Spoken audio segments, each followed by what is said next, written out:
গত বছর আমের স্লাইসগুলো গোল করে কেটে একটা আচার বানিয়েছিলাম, যেটা মাশাআল্লাহ সবারই ভালো লেগেছিল। তাই আজকে একটু চেঞ্জ করে খোসাসহ আজকে এইভাবে আম কেটে আচার বানিয়ে শেয়ার করছি। এরকম গোল করে স্লাইস করে নিয়েছি আমের টুকরোগুলো।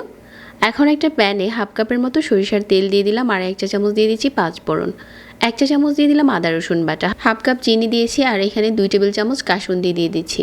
2 টেবিল চামচ হচ্ছে হোমমেড আচারের মশলা দিয়ে আমের টুকরোগুলো দিয়ে দিলাম। এখন মাঝারি আঁচে এভাবে করে নাড়তে থাকবো।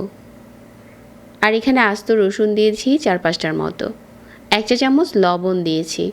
ভালো করে মিডিয়াম আঁচে নেড়ে চেড়ে হচ্ছে এখন আচারটা বানাতে হবে।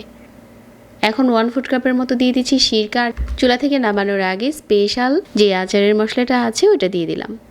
বেশ কিছুক্ষণ জাল করে নিয়েছি। এখন দেখতে কালারটা ঠিক এরকম হয়েছে। এই পর্যায়ে হচ্ছে চুলা থেকে নামিয়ে নেব।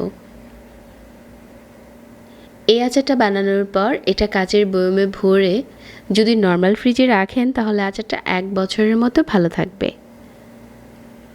আর এই আচারটা খেতে এত বেশি লোভনীয় ছিল, এই রেসিপিতে একবার বানিয়ে দেখতে পারেন।